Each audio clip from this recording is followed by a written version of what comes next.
we were we played for like 4 hours every night when I did the tour with the Who. I won't hit the bell again. And one night we were on stage, and I'm next to John Entwistle, and we're both giving it extra large. We're going for it, but I noticed that he was, and we were playing like arena dome, like Spinal Tap arena dome, stadiums, with 80, 90,000 people, and with Star Vision at the side.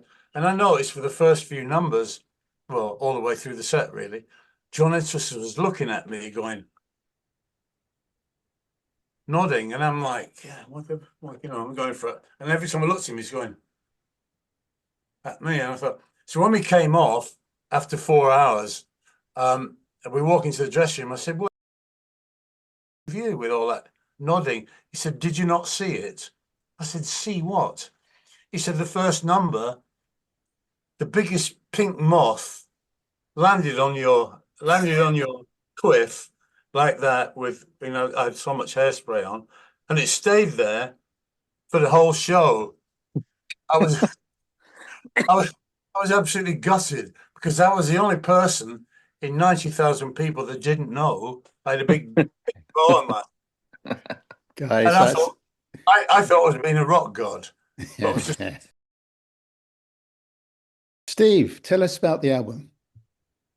okay. Well, the album, we had a singer, Pete French, involved in the reformed Rooster for that when you reform it 6-7 years ago, I can't remember, I always lose track. And Pete French was the vocalist. Pete French was in Atomic Rooster when I joined back in the day in 1971. I was in the band for like 18 months, and Pete French was in it for the first 3 months. Then he left and did something else. He was in the reformed Atomic Rooster, but he never wanted to do new material, and that was always a bit of a pain for us. So anyway, we were doing a tour of Europe this time last year, I believe, and he decided he wanted to go home, so we dropped him off at the airport. And after that,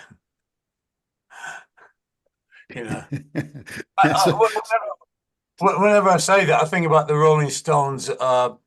Bobby Whitlock, the sax player, they'd had enough of him, so they dropped him. They kicked him out of the car at the airport, his ticket and his saxophone, and left him to flounder around. But that's basically what happened. From that moment on, Rooster flew again, And Adrian, the organist, is a fantastic vocalist as well. He took over on vocals, and we completed the 4 weeks left on the tour. So from that moment on, it had a new lease of life. So with that, we decided a few months later that we should do an album of new material. So Adrian knew this guy that has a studio in deepest Lincolnshire. So we went up there. We paid for the studio time, and we got 5 tracks on. 4 tracks, the first thing, 2 of Adrian's, 2 of mine, and we went back a few weeks, a couple of months later, and did the rest of the album. So the album consists of 10 original tracks, brand new tracks, 5 of Adrian's, 5 of mine. It just so happens that I sing on my 5 tracks, but that doesn't mean to say that I'm the lead singer. Adrian is the lead singer of Atomic Rooster now. I mean, I just happen to sing those 5 tracks. And we're still doing, a lot of the old stuff. But everyone that's heard the new material, has said that it sounds like definitely nodding to the past, the heritage of Atomic Rooster, but it sounds new and vital. Yeah, as I said to you, I had a listen to the first track this morning, and you know straight away exactly what it is and the genre and everything back there. Yeah. Steve, Sorry, when we went in the studio, and the engineer there, Phil, he's also a great drummer. He plays on one of the tracks.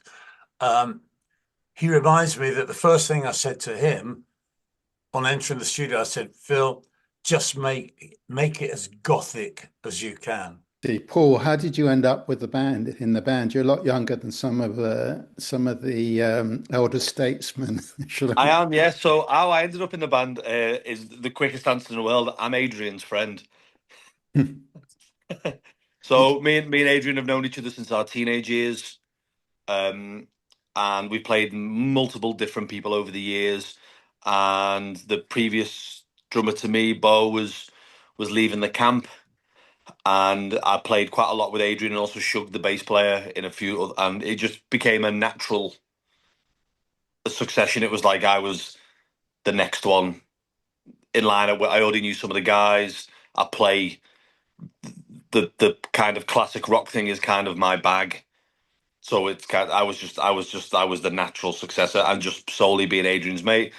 They, I think there was another drummer. There was a conversation about, but he was the son of the previous singer, and I think it was at the time it was very much.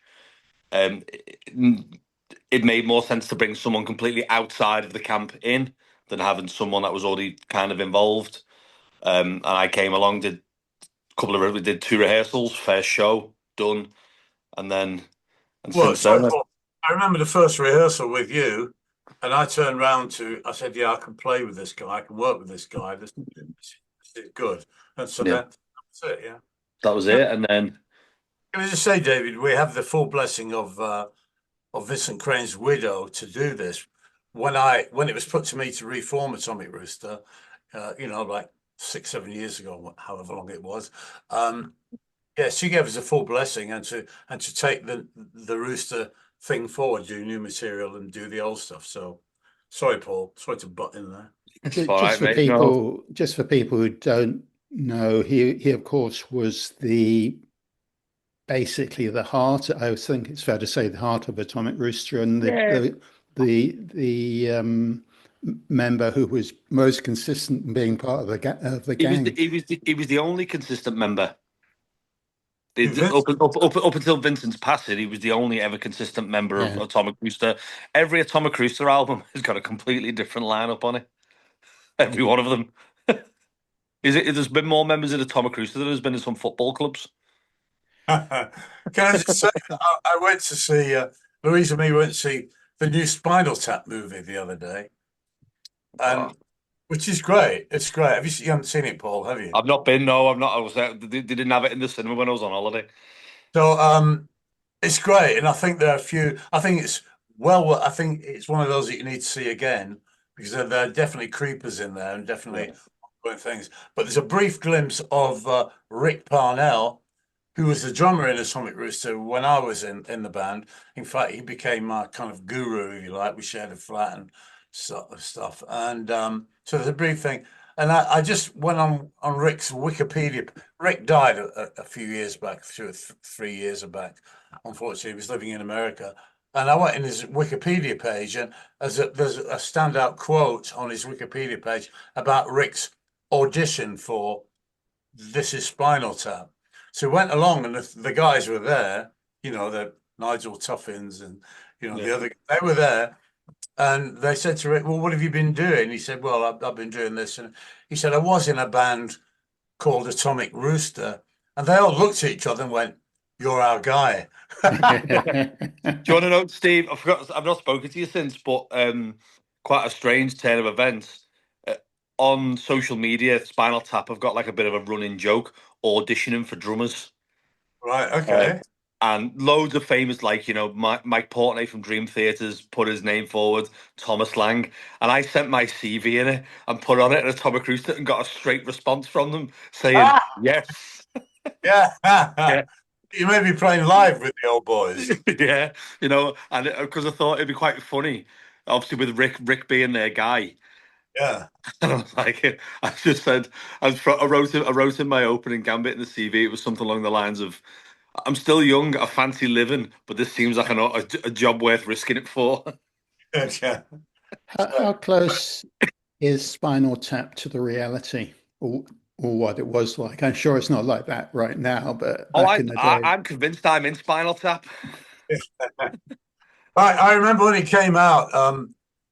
I think one of our road crew, I was in a Paul Young band, we were touring America, and the road crew went to see it at a theatre. And outside, it had in big letters, it had one of those sort of chevron shaped awnings at the front, big theatre. This is Spinal Tap. And what our sound guy went, and the S, a Spinal Tap, fell and hit him on the head. And apparently, yes, went to see it, but didn't think it was funny. No, but there's a lot of similarities when you play in bands of a certain genre and people of a certain era with a certain mindset. Like I don't to hark back to the previous single we had. That was like having him in the band was like being in Spinal Tap. Exactly, yeah. Especially Like was the reality of it. Yeah, Nigel Tufnell sulks yeah, and throws a wobbler. yeah. It's like exactly like that. Yeah, exactly. And it was so Spinal Tap was less more like a comedy film than it was a documentary at sometimes on the runnings of a band. But no, I'm looking forward to going to see it. Mate, you never know, might get a gig out of it. Well, let's wait and see. Very Hey, good. Listen, I checked out one of your guys' YouTube videos this morning. I was so impressed. I saw it was a live gig in Kendal, but the band really seems to mesh really well, very tight, and it just had a vibe. I was just so impressed to see that. Oh, cheers, thank you. And there's where's this live footage in Kendal? Yeah, it's a YouTube video, and you're playing live in Kendal somewhere. Yeah, that would be like last year at a bootleggers. It's since shut down, I believe. that's where Adrian's dad was there, wasn't he? That's when Andrew last came to a show. Yeah. Right. Yeah, David, thanks a lot because that's what as we now a four-piece, and when we do play the songs as per, but we have elbow room to sort of like go off on one, especially when Adrian solos or I solo, and we sometimes go right out there, and then we think, oh shit, we got to get back, and we come back, and we sort of smile at each other, and this sort of thing, people have said they really feel it. It's like not just a band going through the motions, they feel it when we're jamming. I wouldn't say I don't like the word jamming, but they can see what's happening on stage and they can feel it. So it's an organic thing. It I was good think you picked up on that. Thank you. I think that's what I was feeling when I was looking at that video was actually it's the feeling was there. It was like a fantastic feeling, and it comes through the video, let alone I can't imagine what it was like live or to be playing that must have been amazing. I do believe that one of the sorry, Paul, one of the two shows we did in Scotland, I don't know whether it was a Kinross one. The Kinross one, yeah, we're doing that again next year. Yeah. It's been recorded, hasn't it? Yeah, that live album will be Right, available yeah, will be available for sale at all coming shows. Lanark FM.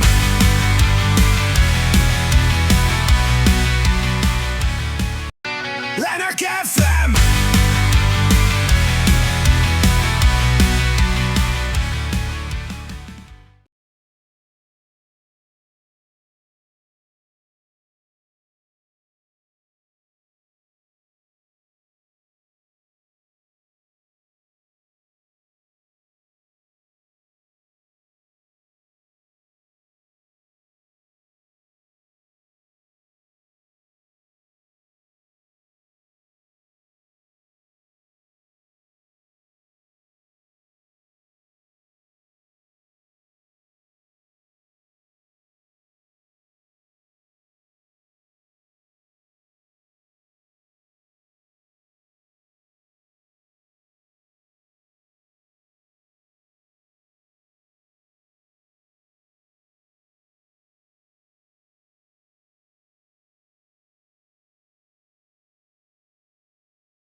we were we played for like 4 hours every night when I did the tour with the Who. I won't hit the bell again. And one night we were on stage, and I'm next to John Entwistle, you know, and we're both giving it extra large. We're going for it, you know. But I noticed that he was, and we were playing like arena dome, like Spinal Tap arena dome, stadiums, you know, with 80, 90,000 people, and with Star Vision at the side. And I noticed for the first few numbers, well, all the way through the set, really, John Entwistle was looking at me, going, nodding, and I'm like, yeah, what the, you know, I'm going for it. And every time I looked at him, he's going at me, and I thought. So when we came off after 4 hours, and we walk into the dressing room, I said, "What have you with all that nodding?" He said, "Did you not see it?" I said, "See what?"